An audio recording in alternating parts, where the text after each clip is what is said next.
Hello. Today we're going to dive into the story of one of the most infamous cannibals in history.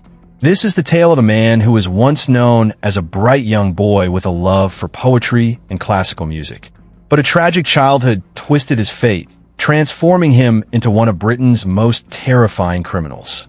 During his time in prison, instead of repenting, this killer became even more ruthless. He murdered 3 fellow inmates. And what stands out is that most of his victims were individuals with a history of child abuse. You won't believe that he once spent 9 hours torturing one of them to death. There were even rumors that he ate part of the victim's brain. His gruesome acts made him the nightmare of every prisoner, and his name was spoken in hushed tones of terror. For security reasons, British authorities had no choice but to isolate him in solitary confinement. As of today, he has spent 39 years in solitary, breaking the record for the longest period of solitary confinement in British history. So who is this notorious murderer? What kind of childhood did he endure that turned him into such a vengeful beast? And why does he harbor such deep hatred toward child abusers? In 1953, in the city of Liverpool, England, a boy named Robert Maudsley was born into a poverty-stricken family with a total of 13 children. With so many mouths to feed, his parents struggled to provide for them all. Unable to cope with the financial burden, they were forced to send several of their children to an orphanage, including Robert. At the orphanage, he was well taken care of by the nuns. But what Robert didn't realize was that those days in the orphanage would be the happiest and warmest moments of his entire life. When he was 8 years old, his parents unexpectedly took him back home. At that age, Robert longed for the love of his family, especially the gentle embrace of his mother and the kind gaze of his father. But what awaited him was far from what he had hoped for. Returning home marked the beginning of years filled with darkness and suffering. Robert's father was a short-tempered and violent man. Any minor mistake or trivial argument could trigger his rage, and he would take it out on his children. He beat them mercilessly with his fists, his belt, and sometimes even a thick wooden stick. Even worse, instead of protecting Robert, his mother joined in, subjecting him to both physical abuse and emotional neglect. Many times, Robert tried to shield his younger sisters from his father's brutal punishments, but his defiance only led to even more severe beatings. Every act of resistance only brought him harsher punishments. His childhood was a relentless cycle of fear and pain, devoid of any sense of safety or love. Beyond the physical abuse, Robert's father would often lock his children in a dark room as a cruel form of punishment. The long, cold nights spent alone in that room became traumatic memories that haunted him for the rest of his life. In the worst instance, Robert was locked in that room for 6 whole months. Fortunately, one of Robert's younger sisters, with her intelligence and bravery, decided to report the family's abuse to social services. Thanks to her courage, authorities intervened and rescued Robert from the hellish nightmare that was his home. After being removed from his biological family, Robert was placed in a foster home. He hoped that this would be his chance at peace, but reality proved otherwise. His life in foster care was even worse. At the age of 16, unable to endure the abuse any longer, Robert ran away and began living on the streets. Years of relentless violence had hardened his mind and twisted his psyche. As a homeless teenager, he quickly fell into drug addiction. To fund his addiction, he turned to sex work. It was during this time that Robert took his first steps down the dark path that would define the rest of his life. One time, Robert's client was a construction worker. After their transaction was over, the man didn't just boast arrogantly about his past acts of child abuse. He pulled out a series of photographs showing himself torturing children and proudly displayed them to Robert. At that moment, those images triggered the most painful memories of Robert's childhood. The beatings, the abuse, and the unbearable suffering he had endured as a child. In an instant, all the suppressed rage that had been simmering inside him exploded. Overcome with uncontrollable fury, Robert strangled the construction worker to death. From that moment on, he fully understood that he had become a murderer. After committing the crime, Robert didn't run. Instead, he walked straight into a police station and turned himself in. He was sentenced to life in prison and sent to serve his time behind bars. However, even in prison, it was impossible to suppress the monster inside him. He frequently suffered from severe mental instability, and eventually, authorities transferred him to a psychiatric hospital for treatment. But no one could have predicted that it was in this very hospital that Robert would commit the crime that would forever cement his name as one of the most terrifying figures in British history. When Robert first arrived at the psychiatric hospital, he appeared to be well-behaved and didn't cause any trouble. But in 1977, he set his sights on a man named David Francis. Robert's reason for targeting David was simple. He had discovered that David was a child abuser, something Robert despised with every fiber of his being. Consumed by uncontrollable hatred, he decided that he couldn't let David go unpunished. He even convinced another patient to join him in carrying out a murder. Together, they waited until David was taking his afternoon nap. They slipped into his room, barricaded the door with a wooden bed plank, and tied him up using cassette tape. Then, Robert and his accomplice began torturing him. The brutal session lasted for 9 straight hours. It wasn't until much later that the hospital staff and prison guards realized that something horrific had taken place. When the police broke into the room, they were met with a gruesome scene. Blood splattered everywhere, and David's skull had been split open. Robert sat calmly next to the corpse, holding a spoon covered in blood. This chilling detail soon led to rumors that Robert had eaten part of David's brain. While no solid evidence ever confirmed the claim, the sheer brutality of the murder made it a widely discussed topic, drawing massive media attention. From that moment on, Robert was branded with a new name, the Cannibal. Following the incident, he was convicted of another murder charge and transferred to Wakefield Prison, also known as Monster Mansion, the most secure prison in Britain. This facility was reserved for the country's most dangerous criminals, including death row inmates and those guilty of the most heinous crimes. However, after hearing about what Robert had done at the psychiatric hospital, even the hardened criminals of Wakefield were filled with fear.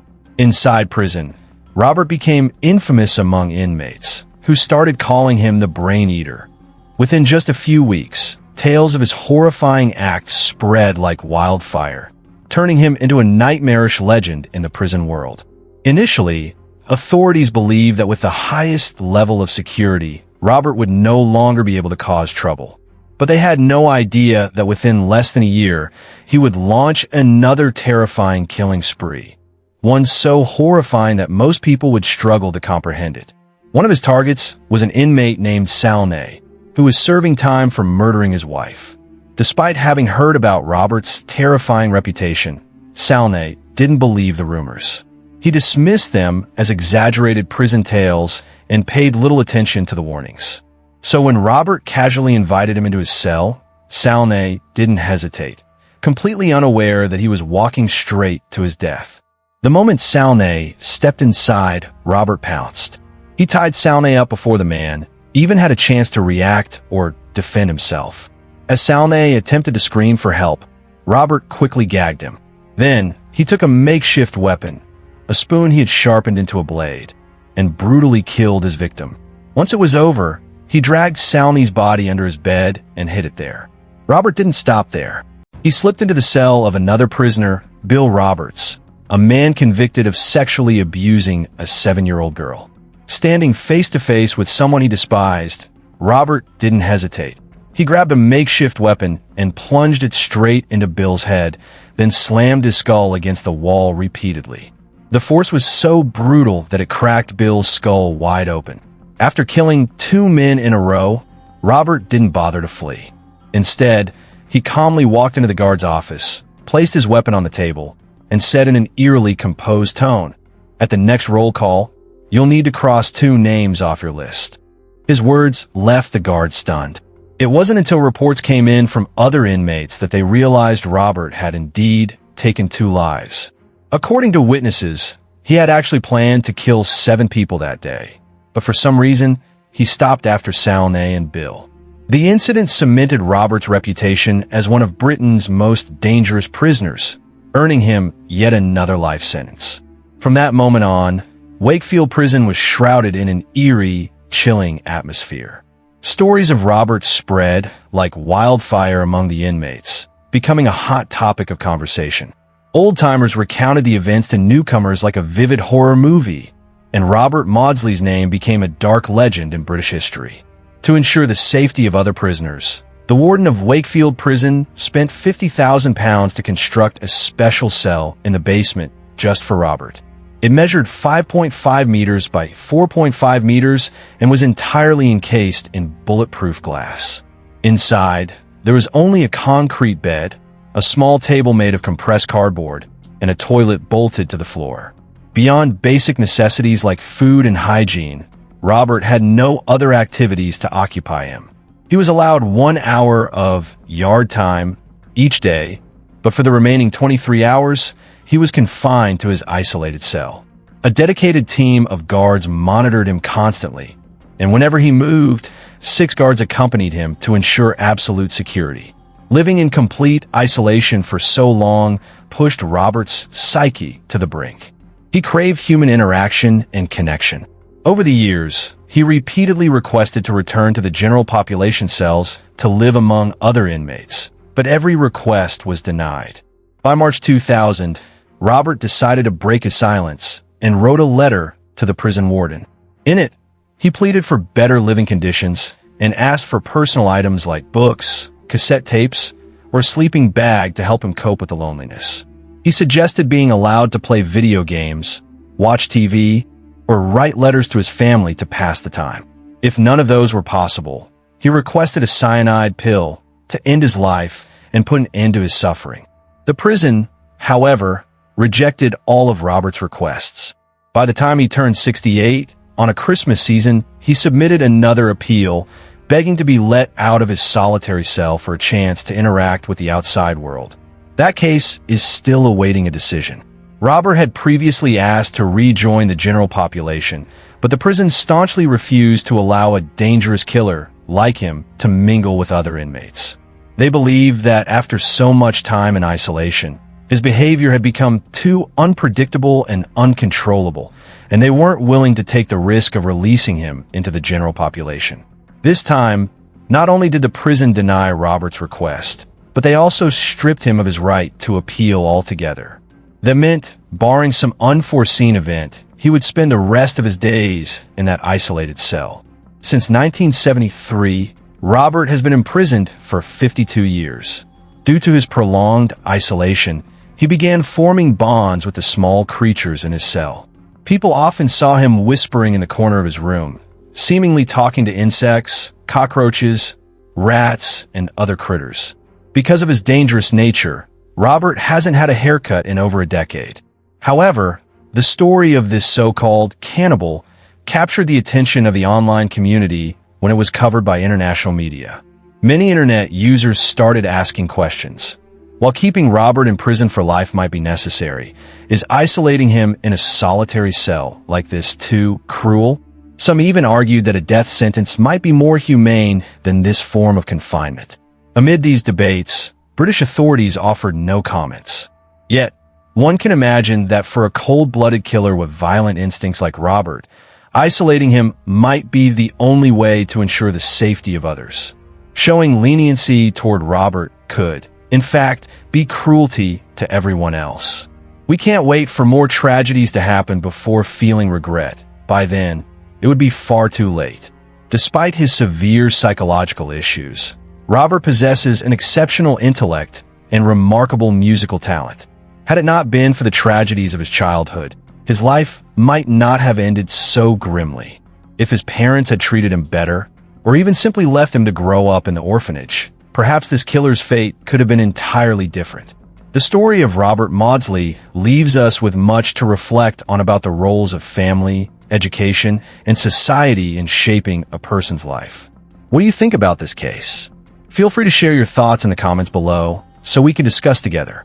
And don't forget to hit the subscribe button so you won't miss out on more infamous cases and dramatic stories we'll be bringing you. Thanks for watching, and see you in the next video.